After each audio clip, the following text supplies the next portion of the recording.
¿cuáles son las cosas que, vos decías, bueno, o sea, como saldo positivo, que la película se presente, las generaciones, las nuevas y nosotros también, hay un montón de situaciones que no recordábamos y que está bueno traer de vuelta al debate. Pero hay otras que te gustaría que se hubieran remarcado un poco más, ¿no es cierto? Así es. Lo positivo es esto que vos señalás, que es que sobre todo en los sectores más jóvenes impacta positivamente, sí, porque introduce un tema que es central. Sobre todo ahora, ¿no? Para rememorar un poco ese tema, para no tener tanta liviandad con respecto a nuestro pasado, en definitiva inmediato.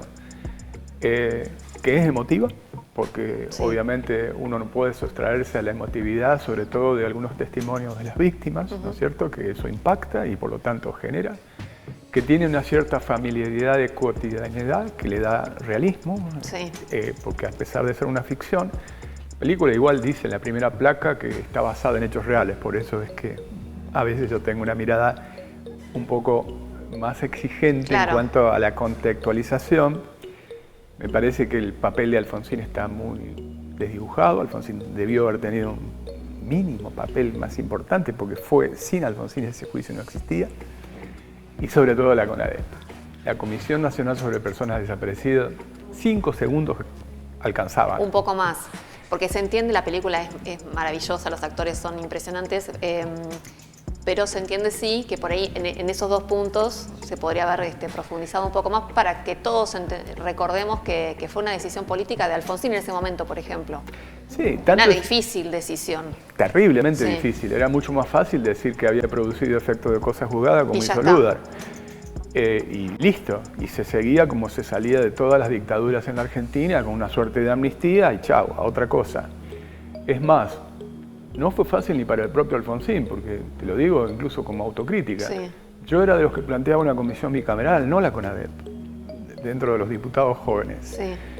Y tuvo razón Alfonsín, porque después cuando la experiencia, él me designa a mí, porque yo militaba en la Asamblea Permanente por los Derechos Humanos, para que invitara al resto de los bloques a que se integraran a la CONADEP. Recordemos que también Alfonsín había denunciado el pacto militar sindical, porque los sindicatos, algunos, habían tenido muchísima complicidad con el régimen militar. Y en ese momento el presidente del bloque de diputados justicialista era Diego Ibáñez, el petrolero, el sindicato de petroleros de Mar del Plata. Bueno, obviamente fui el primero de ese bloque y me dijeron que no, pero además cuando fueron llamados al juicio todos les agarró un ataque de amnesia, ninguno recordaba nada, absolutamente. Todos dijeron que no, solo 3 diputados radicales le integraron, a quienes les quiero rendir un homenaje. Uno, Horacio Huarte, que era de Punta Alta, cerca de Bahía, el otro Hugo Piusil, de Río Negro, y el otro, Santiago Chiche López, que era un militante de los derechos humanos de Trelew, Chubut. Fueron los únicos 3. Después hubo personalidades, obviamente, Ernesto Sábato principalmente, Graciela Fernández Mejía, que estaba en la Asamblea, pero también Jaime de Nevares, Novak y tantas otras personas. Alfredo Bravo, socialista. Muchísimas personalidades que le dieron cobertura política y de prestigio. Bueno, Magdalena Ruiz Guiñazú, René Favaloro, tantos otros, ¿no? En la provincia de Buenos Aires ya tenemos más de 100 edificios educativos nuevos y nadie se quiere perder el nuevo primer día. La educación como prioridad, con obras que transforman. Gobierno de la provincia de Buenos Aires. Con el paso de los años se van armando distintas realidades o distintos relatos, ¿no es cierto? Magdalena Ruiz Guiñazú, por ejemplo, la pasó bastante mal en algún momento y sin embargo fue una de las que habló y que trabajó. Y la pasó mal después cuando la tildaban de gorila, ¿no es cierto?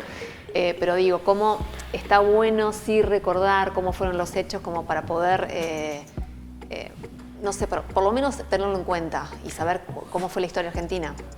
Sí, Magdalena Ruiz Guiñazú tuvo un rol importante porque se comprometieron, ellos iban y hacían inspecciones de los campos de detención clandestina, descubrieron cosas horribles, también sufrieron todo tipo de amenazas, como sufrieron también los fiscales, que se relata en la película pero también lo sufrieron ellos, y los conozco porque los 3 que te mencioné, diputados, íntimos amigos míos.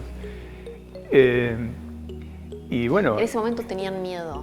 Pero como todos teníamos miedo. Además, ¿Cómo era la sensación? Vos te juntaste con el expresidente, con Alfonsín, te encarga esa tarea. ¿Cómo fue ese momento? ¿Cómo eran las sensaciones que sentían?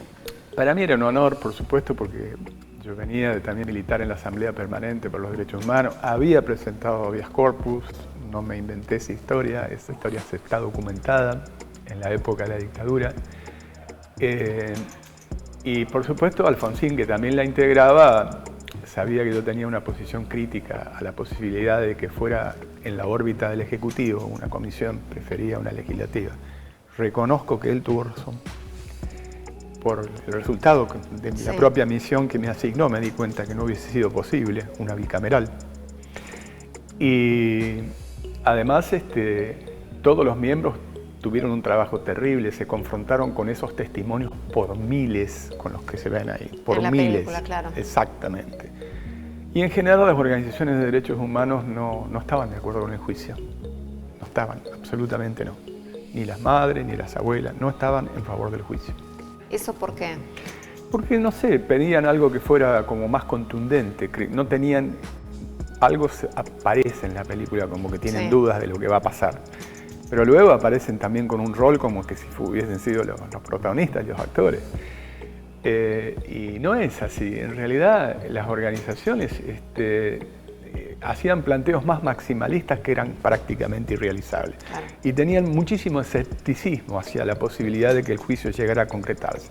Pensaban que las Fuerzas Armadas no lo iban a dejar consumar, de hecho las presiones existían, y luego claramente las sentencias, que fueron importantísimas, si uno las mira en el contexto histórico, fueron los que produjeron los alzamientos cara pintada. Hay una cuestión de causalidad entre una cosa y la otra. El señor Milei, por ejemplo, que acaba de regresar de España de un acto de Vox.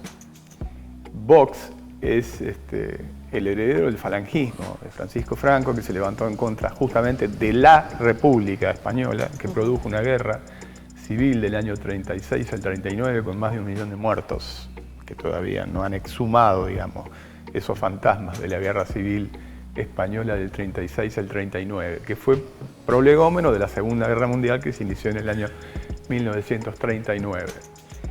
Por lo tanto, que una persona vaya y participe ahí en un acto del falangismo español, como decía yo en broma con algunos amigos, falta que terminen cantando Cara al Sol con la camisa nueva, que era la canción de los falangistas, ¿no? Junto con Giorgia Meloni. Giorgia Meloni no es heredera del fascismo, es el fascismo, porque pertenece a un partido que se llama Movimiento Social Italiano, que después de la Segunda Guerra Mundial fue el nombre que asumió el fascismo, porque fue prohibido el fascismo, pero asumió ese nombre con el liderazgo de Giorgio Almirante. Entonces, como dice Serrat, entre esos tipos y yo hay algo personal, no hay compatibilidad. Esos extremos para mí no son ni ideas nuevas ni van a traer nada nuevo. Lo que traen es lo peor, mercaderes de la muerte con las armas, con los órganos, misógenos, negadores del calentamiento global, que es una realidad hoy. No es un tema personal. Populismo significa, porque puede ser de izquierda, de derecha, de centro. De hecho, populismo era Trump también, Bolsonaro es populismo, y también se califica de populismo Maduro. Rosanballón, por ejemplo, que es el que más ha escrito sobre populismo, hace la tipología de 47 formas de populismo, así que imagínate si tenemos para hablar de populismo. Pero el ADN del populismo es degradación de las instituciones, para entender de qué estamos hablando. Y que eso permite corruptelas, autoritarismos, arbitrariedades, etc. Por lo tanto, yo me opongo al populismo. Pero claramente, lo que dice Manes es cierto, porque también durante la etapa de Macri, hubieron operadores judiciales, eso es un secreto a voces. Hay uno que está prófugo todavía, Pepín Rodríguez Simón, que no comparece ante la justicia argentina y que está refugiado en el Parlasur, en Montevideo. Por lo tanto, yo creo que si vos te proponés como republicano, hay que tener un planteo autocrítico para justamente hacer una realidad la república en todos los aspectos. Creo que el radicalismo tiene que tratar de tener candidatos en todas las categorías. A presidente, a gobernador, a intendentes en todo y cada uno de los pueblos y ciudades. Y en la provincia también. Y yo creo, por supuesto, es una inclinación personal, que nosotros tenemos un intendente con una buena administración, una buena performance, el único que tenemos en el Gran Buenos Aires, que es Gustavo Pose, intendente de San Isidro, y que podría ser tranquilamente candidato a gobernador en una fórmula presidencial encabezada por Manes. Facundo Manes y Pos en provincia. Pos en provincia de Buenos Aires. Sería competitivo.